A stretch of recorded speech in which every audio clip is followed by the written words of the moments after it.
नमस्कार मंडळी, मी श्रीमती पवार संजीवनी दत्तात्रय, मुख्याध्यापिका बाई किशनराव देशमुख, माध्यमिक विद्यालय चाकूर. मंडळी, पालक व विद्यार्थी मार्गदर्शन या यूट्यूब चॅनलवर आपल्या सर्वांचे खूप खूप सहर्ष स्वागत आहे. मंडळी, आपण ज्या विषयावर आज सविस्तर माहिती पाहणार आहोत तो विषय म्हणजे सामाजिक प्रतिष्ठा. सामाजिक प्रतिष्ठा जीवन जगत असताना व्यक्तीला का आवश्यक आहे, सामाजिक प्रतिष्ठेचा पालक आणि विद्यार्थ्यांसाठी काय फायदा होतो आणि सामाजिक प्रतिष्ठा म्हणजे नेमकं काय, या संदर्भातली माहिती आपण आजच्या व्हिडिओमध्ये पाहणार आहोत. मंडळी, सामाजिक प्रतिष्ठा म्हणजे व्यक्तीला जीवनामध्ये जो मान सन्मान मिळतो, जो आदर मिळतो, त्याला सामाजिक प्रतिष्ठा असं म्हटलं जातं. खरं पाहिलं तर प्रत्येक व्यक्तीला जीवन जगताना मान सन्मान हवाच असतो किंवा मान सन्मान असलं की त्या व्यक्तीचं व्यक्तिमत्व समाजामध्ये उठून दिसतं. मग त्यावेळेस त्या व्यक्तिमत्वाचा फायदा किंवा त्या मान सन्मानाचा पालकाला मिळालेला फायदा विद्यार्थ्याच्या जीवनामध्ये सुद्धा उपयोगी ठरतो.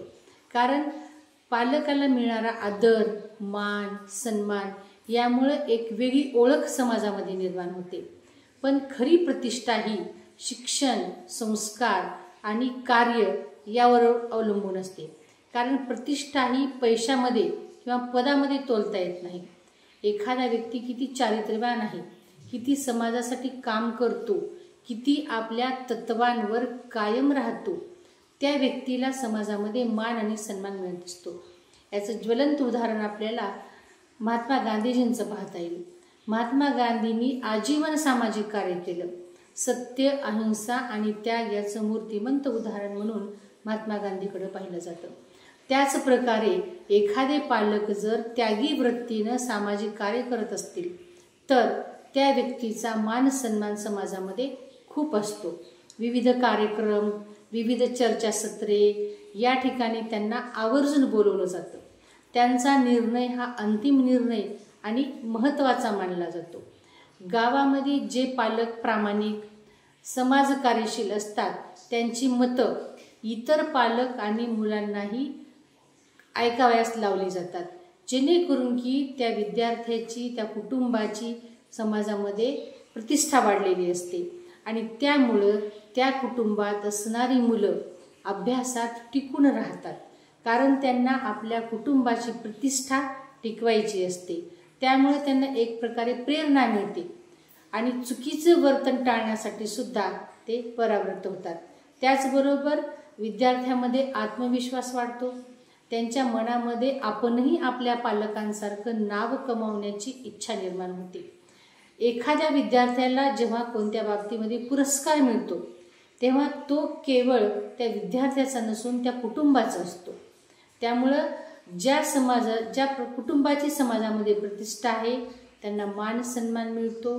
त्या कुटुंबातील इतर सदस्यांनाही नोकरीत संधी मिळते, व्यवसायात संधी मिळते, शिक्षणात संधी मिळते आणि प्रगतीसाठी नेहमी असे कुटुंब प्रेरणादायी ठरत असतात.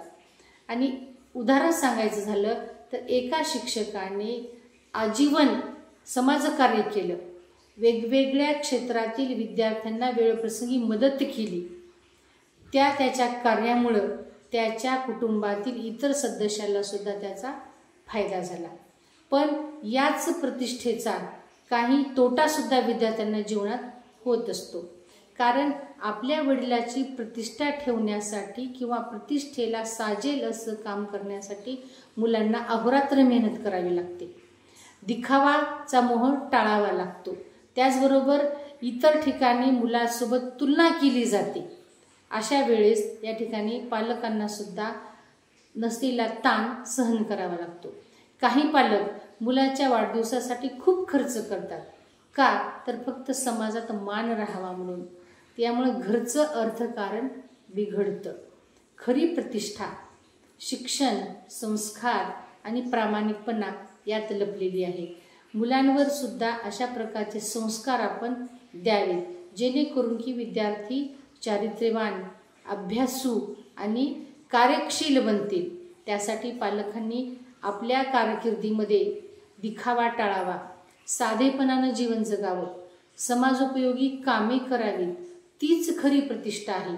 त्यामुळे सामाजिक प्रतिष्ठा केवळ पैशाने किंवा पदाने मिळत नाही, तर ती मिळवण्यासाठी आपण जे काम करतो ते काम प्रामाणिकपणे, सुसंस्कारित राहून आणि सामाजिक कार्यात जर स्वतःला झोकून दिलं तर त्या ठिकाणी सामाजिक प्रतिष्ठाही मिळत असते. पण कधी कधी या खोट्या सामाजिक प्रतिष्ठेसाठी पालक आपल्या मुलांवर नको त्या अपेक्षांचं ओझं टाकतात.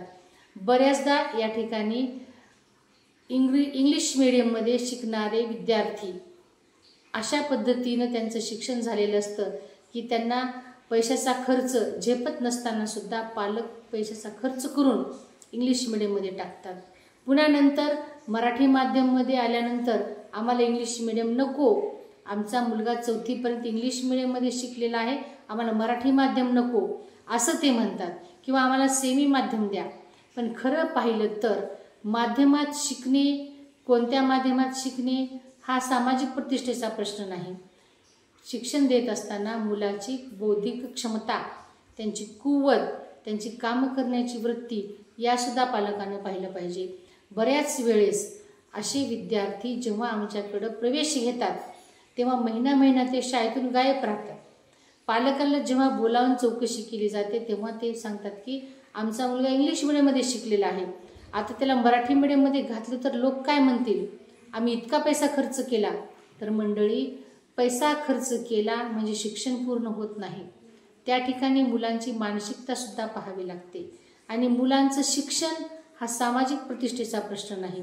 आपल्या मुलाची बौद्धिक क्षमता पाहून त्यांना कोणत्या माध्यमात शिक्षण द्यावं हे पालकांनी ठरवावं लागतं. यासाठी खोट्या प्रतिष्ठेपायी कधी कधी मुलांच्या बालमनावर असे संस्कार बिंबवले जातात की असंच वर्तन केलं तर आपल्या समाजाची प्रतिष्ठा कायम राहते, तुम्ही या पद्धतीनंच वागलं तर समाजाची प्रतिष्ठा कायम राहते. तर मंडळी, प्रतिष्ठा ही पैसा, पद यावर अवलंबून नसून संस्कार, शिक्षण आणि चारित्र्यवान व्यक्ती यावर प्रतिष्ठा अवलंबून असते. यासाठी अशाच प्रकारची माहिती नवनवीन व्हिडिओ सोबत परत एकदा भेटूया. जर आपल्याला ही माहिती आवडली तर लाईक करा, शेअर करा, सबस्क्राईब करा. धन्यवाद.